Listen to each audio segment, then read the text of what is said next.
गैरत है बड़ी चीज जहाने तक दो में, पहनाती है दरवेश को ताजे सरेदारा। इकबाल फरमाते हैं कि तेरे आजाद बंदों की न ये दुनिया न वो दुनिया, यहां मरने की पाबंदी वहां जीने की पाबंदी। गुजर औकात कर लेता है ये कोहो पयाबा में, कि शाही के लिए जिल्लत है कार आशियां बंदी। कि आपको इस चीज का एहसास ही नहीं है कि जिस जिंदगी के लिए आप यहां पे पीछे लगे हुए हैं, हालांकि आपने यहां से मर जाना है और ये लाजमी है, जबकि आखिरत में आपने जिंदा रहना है और उसके लिए आप कोशिश नहीं कर रहे। तो यहां पे जिनको इस चीज का यकीन है कि हमने मर जाना है, तो अपने जिस्मों के लिए नहीं रोते, वो अपने रूह की परवरिश करते हैं, वो लड़ जाते हैं, वो कट जाते हैं, वो मर जाते हैं आजादी के लिए। और जिनको आखिरत की फिक्र होती है, यकीनन वो यहां पे अपने आशियाने नहीं बनाते, वो शाहीन की परवाज रखते हैं, वो बुलंद मकाम रखते हैं। उनकी सोचों में दौलत और हवस नहीं होती, उनकी सोचों में जर और जन नहीं होता, उनकी सोचों में आजाद सोचें होती हैं, उनकी सोचें मंजिलों से आजाद होती हैं, उनकी सोचें सरहदों से आजाद होती हैं। लेकिन एक चीज का ख्याल रखें कि हमारी आजादी कहीं ऐसी आजादी ना हो कि वो गुलामी बन जाए। याद रखें, हर आजादी आजादी नहीं होती, हर गुलामी गुलामी नहीं होती।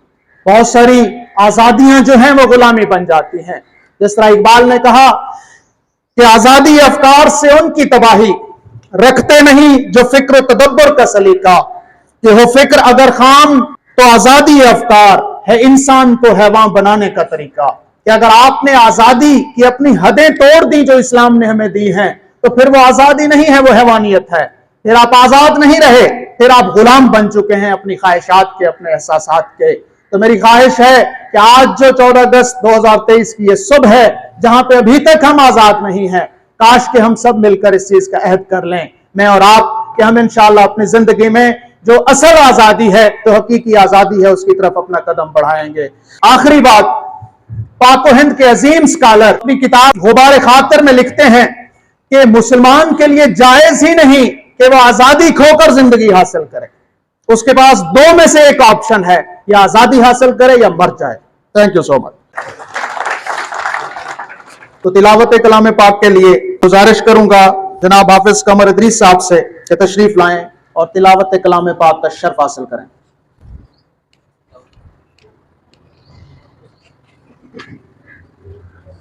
अऊज़ु बिल्लाहि मिनश शैतानिर रजीम।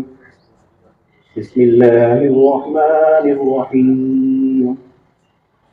अलम नशरह लक सदरक व वदअना अन्का विज़रक अल्लज़ी अनक़ज़ ज़हरक व रफ़अना लक ज़िक्रक फ़इन्न मअल उस्रि युस्रन इन्न मअल उस्रि युस्रा फ़इज़ा फ़रग़त फ़ंसब व इला रब्बिक फ़रग़ब। सदक़ल्लाहुल अज़ीम। जज़ाकल्लाह। मुर्शिद मिल्लत हज़रत अल्लामा इकबाल रहमतुल्लाह अलैह इश्क़ कुरान में फरमाते हैं कि खुदा तुझे किसी तोहफा से आशना कर दे कि तेरे बहर की मौजों में इज़्तिराब नहीं।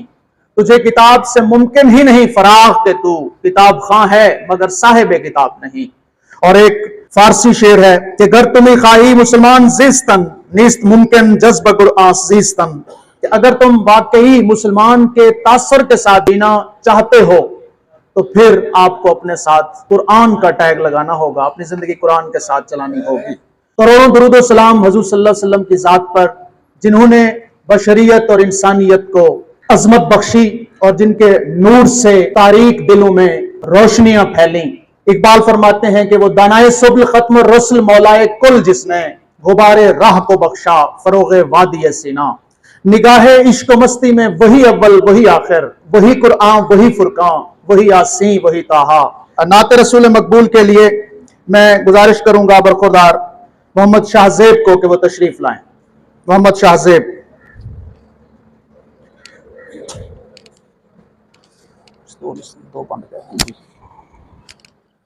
दरबार रिसालत की कैसी वो घड़ी होगी, दरबार रिसालत की कैसी वो घड़ी होगी।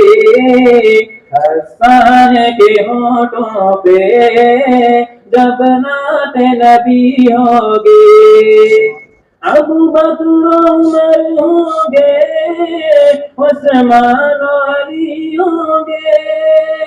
अबू बकर उमर होंगे, उस्मान अली होंगे, उस्मान अली होंगे।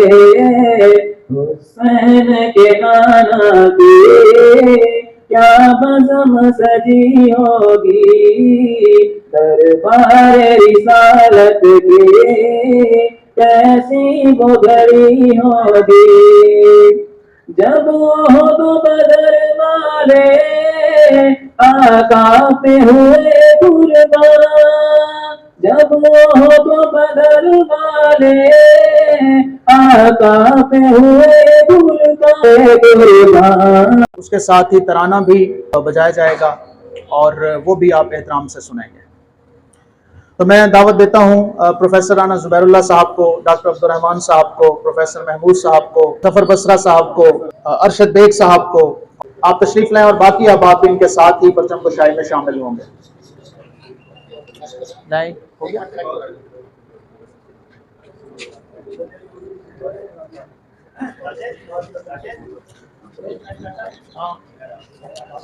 निगाह बुलंद सिकंदर नवाज जहां पुरसोस, यही है रुख्ते सफर मीरे कारवां के लिए। आज के सीनियर प्रोफेसर हमारे मीरे कारवां हैं। तो परचम कुशाई के लिए सीनियर प्रोफेसर वहां पे मौजूद हैं। परचम कुशाई के लिए आपकी तालियों में ही।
एक भी हम वतन के लिए हयात जुर्म न हो, जिंदगी वबाल न हो।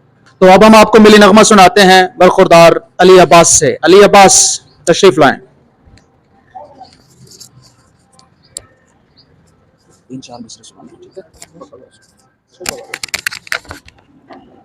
मिट्टी के तावीज बना के नाम वतन का गले लगा के, हर मुश्किल से हाथ छुड़ा के तेरे सारे ख्वाब बता के, बस इतना कहने आए हैं शुक्रिया पाकिस्तान, पाकिस्तान शुक्रिया, मुस्कुरा पाकिस्तान, पाकिस्तान मुस्कुरा।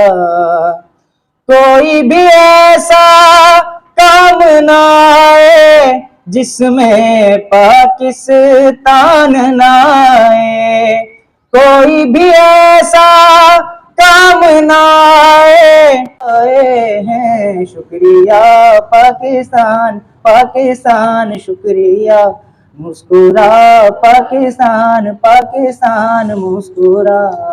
जिस दौर में हुमायूं जो है शिकस्त खाकर अकबर का बेटा हुमायूं बना ना, हुमायूं को शिकस्त दी शेरशाह सूरी ने। शेरशाह सूरी का बड़ा काम है, जर्नैली सड़क देख ले, पिशावर से लेके कलकत्ता तक, ये रोहतास का किला देख ले। अगर वो जिंदा रहता तो पता नहीं वो मुगलों से भी ज्यादा काम कर जाता, लेकिन उसकी डेथ ने उनके खानदान को जवाल पजीर हो गया। तो लेकिन 15 साल हुकूमत रही और हुमायूं आके इधर ईरान में, ये बलूचिस्तान इस इलाके में पनाह लेके अपने ननियाल के ससुराल के पास बैठा रहा। तो अकबर उमरकोट सिंध में पैदा हुआ है ना, इसलिए पैदा हुआ कि वो यहां रह रहा हुआ था उस दौर में। तो वहां जाए पैदाइश उमरकोट में बनी हुई है सिंध में, अगर कोई गया हो तो जाए देखे। तो ये 15 साल का गैप है मुगलों के दौर में भी, इसको भी क्लियर रखना चाहिए। बाकी कंटिन्यू है मुगलों की हुकूमत, लेकिन मुगलों की हुकूमत 1857 तक थी, ये सबसे बड़ी गलतीफहमी है, कागजों में थी। असल में मुगलों की हुकूमत 1707 तक थी, जो जिस दिन औरंगजेब की डेथ होती है। औरंगजेब आलमगीर 1707, आप अंदाजा करें 1707 और 1857 पूरा 150 साल है, 150 साल, 150 साल हुकूमत चलती रही है, लेकिन दिन ब दिन जवाल पजीर, हत्ता के शहजादे वजीफे पे थे और बैठे होते थे इनमें। वो मेरी अपनी, मैं खुद मुगल हूं, लेकिन जो हकायक है वो तो बयान करने चाहिए। तो मसला ये है कि ये फिर बैठे होते थे, वो जैसे उसने एक ने मौरख ने लिखा है कि अंग्रेज जो कंपनी आ गई थी, ईस्ट इंडियन कंपनी, वो 7:30 बजे आ जाते थे दफातर में और 12 बजे लंच करने जा रहे होते थे, तो महल्लात में शहजादे और शहजादियां उठ रहे होते थे नाश्ता करने के लिए, तो क्यों वजीफा मिलता था और बैठे रहते थे। तो ये 150 साल की हुकूमत ऐसी है, इसलिए उसको अगर आप काउंट करना है तो कागजों में कर लें। इससे जुड़ी हुई एक बात और है कि 1857 को हमने जंग आजादी कहते हैं और वो उसी को बगावत कहते हैं, इसलिए सर सैयद अहमद खान ने लफ्ज असबाब बगावत हिंद इस्तेमाल किया। तो वो ज़हीन आदमी था, तो हिकमत थी उसकी कि अगर मैं ऐसे लिखूंगा असबाब जंग आजादी, तो अंग्रेज तो नहीं पढ़ेगा, अंग्रेज तो उसको समझता है ये मेरे खिलाफ बगावत हुई है, लेकिन उसने लफ्ज बगावत इस्तेमाल किया कि जिसको आप बगावत कहते हैं उसके असबाब क्या थे। तो ये सर सैयद अहमद खान की यानी वो जो है वो जंग हमारे लिए वही बगावत हिंद है उनके लिए, और हमारे लिए जंग आजादी है 1857। तो मैं बताना ये चाहता था कि अगर ये जो जंग आजादी, ये जो बगावत हुई है, जिसमें पता नहीं हिंदुओं ने हमें उकसाया कि हमने हिंदुओं को उकसाया, ये तो भी फैसला नहीं हुआ, लेकिन सारी सजा हमने भुगती। मैं आपको बता दूं कि अगर उन्होंने 150 साल इस बादशाहत को नहीं छेड़ा था, तो अंग्रेजों की पूरे दौर में जहां जहां उनकी सल्तनत, उनकी रिवायत रही है कि वो बादशाहत या कहीं की रिवायात को खत्म नहीं करते, उन्होंने अपनी बादशाहत आज तक खत्म नहीं की। ऑस्ट्रेलिया और कनाडा जहां जहां बादशाह थे, जापान की किसी को उन्होंने नहीं छेड़ा, क्योंकि 1935 के एक्ट में फिर उसके बाद, क्योंकि उनकी हुक्म वाइसराय तो नहीं हो सकते थे, तो इससे पहले भी गवर्नर जनरल होता था, तो उसमें फिर कंट्रोलर का नाम ना सदर, फिर उन्होंने वो पहले वाला नाम इस्तेमाल किया, गवर्नर जनरल। और 2-3 बातें और हैं कि 1857 के बाद ये जो 2-3 बंदे हैं जो मेन है, सर सैयद अहमद खान, कायदे आजम और अल्लामा इकबाल। आमतौर पे मैं तो क्लासों में भी कहता, रोज लिखते भी पढ़ते भी रहते हैं, अभी भी क़याम मुस्लिम लीग का मैंने सवाल दिया हुआ था, तो वो क्या करते हैं कि चाहे 1906 हो चाहे 1940 की, फिर मुझे अगले 14 अगस्त पे सुनना पड़े जी तकरीर छोटी करें। आप सबका बहुत बहुत शुक्रिया, इतनी की मैं गुजारिशात पेश कर सकता हूँ, कभी मौका मिला तो 1947 के बाद भी बोलूंगा। Thank you.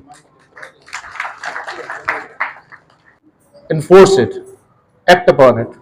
बस I think you will rule over the world. ज्यादा लंबी बात करने से बात नहीं रहती, बस हमें काम करना है, काम काम काम, और जब काम से थक जाएं तो खूब करें आराम। तो मेरी तरफ से आप सबको बहुत बहुत यौम आज़ादी मुबारकबाद, और हमें ये सब चीज़ें इनकलकेट करना है, not only through our words but through our actions. God bless you all, may you stay blessed. बिस्मिल्लाहिर्रहमानिर्रहीम। दुआ से पहले सिर्फ 4 से 5 मिनट लूँगा आपके। जिस तरीके से हमारे अनासर हैं, इस्लाम के 5 हैं जिनके ऊपर इस्लाम की बुनियाद है, इसी तरीके से हज़रात मुहक्किकीन फरमाते हैं कि जो आज़ादी के अनासर खमसा हैं वो भी 5 हैं। सबसे पहला आंसर ये होता है कि आपके पास कोई खित्ता मौजूद हो। अल्लाह ने अपने नबी सल्लल्लाहु अलैहि वसल्लम से फरमाया व अर्ज़ुल्लाहि वासिअतन फतुहाजिरु फ़ीहा, कि आप मक्का को छोड़कर मदीना तशरीफ़ ले जाएं सिर्फ एक खित्ते के हुसूल के लिए। और बनी इसराइल को अल्लाह ने कहा या कौम इदखुलुल अर्ज़ल मुक़द्दसता अल्लती कतबल्लाहु लकुम, ए बनी इसराइल फिरौन के मुल्क से निकलकर अपने मुल्क में चले जाओ। तो सबसे पहली चीज़ होती है आज़ादी के लिए आपके पास खित्ता हो। दूसरी, जो आज़ादी को मैयर किया जाता है, जांचा जाता है कि यहाँ रहने वाले आज़ाद भी हैं या नहीं हैं, उसके लिए सबसे पहली चीज़ होती है तालीम। अगर आपकी तालीम आज़ाद है तो कौम आज़ाद है। अगर तालीम आज़ाद नहीं है, इल्म आपका अपना नहीं है, इल्म आपने किसी और का पढ़ाना है, गाइडलाइंस आपने किसी और से आज़ाद होते हैं। अगर ये चीज़ें नहीं हैं तो फिर हमें कोशिश करने की ज़रूरत है, और मज़ीद कोशिश करने की ज़रूरत है, ताकि हम हमारे बानियाने पाकिस्तान ने इन 5 मकासद को रख के इस मुल्क को हासिल किया था ताकि बाकी 4 बाद वाले भी हासिल किए जा सकें। और आज तक हम 76 सालों में एक से दूसरे स्टेप पर भी नहीं जा सके कि हम अपना तालीमी निज़ाम ही ऐसा बना लेते जो आजाद कौमों का होता है। तहरीक पाकिस्तान के अंदर और उस वक्त से लेकर आज तक जिसने मुसलमान लोगों ने, शुहदा ने जितनी इस पाकिस्तान के लिए कुर्बानियां दी हैं, अल्लाह सबकी कुर्बानियों को कबूल फरमा, अल्लाह उन सब की मग़फ़िरत फरमा। या अल्लाह हमारे मुल्क को अंदरूनी बैरूनी साजिशों से मुकम्मल तौर पर महफूज फरमा, हर किस्म के दुश्मनों से अल्लाह महफूज फरमा। या अल्लाह हमें भी अपने पाकिस्तान के लिए तरक्की करने की, अपने कोशिश करने की तौफीक अता फरमा। या अल्लाह इस मुल्क को साले हुक्मरान नसीब फरमा, साले अवाम नसीब फरमा। या अल्लाह जो तेरी फरमा बरदारी करें और तेरे हबीब सल्लल्लाहु अलैहि वसल्लम के निज़ाम को नाफिज करें। सल्लल्लाहु तआला अला खैरि खल्क़िही मुहम्मदिन व आलिही व असहाबिही अजमाइन। आमीन।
दुनिया आपको क्या समझती है? आपका दुनिया के अंदर स्टेटस क्या है? अगर दुनिया आपको गुलाम समझती है तो आप आजाद नहीं है हकीकी तौर पर।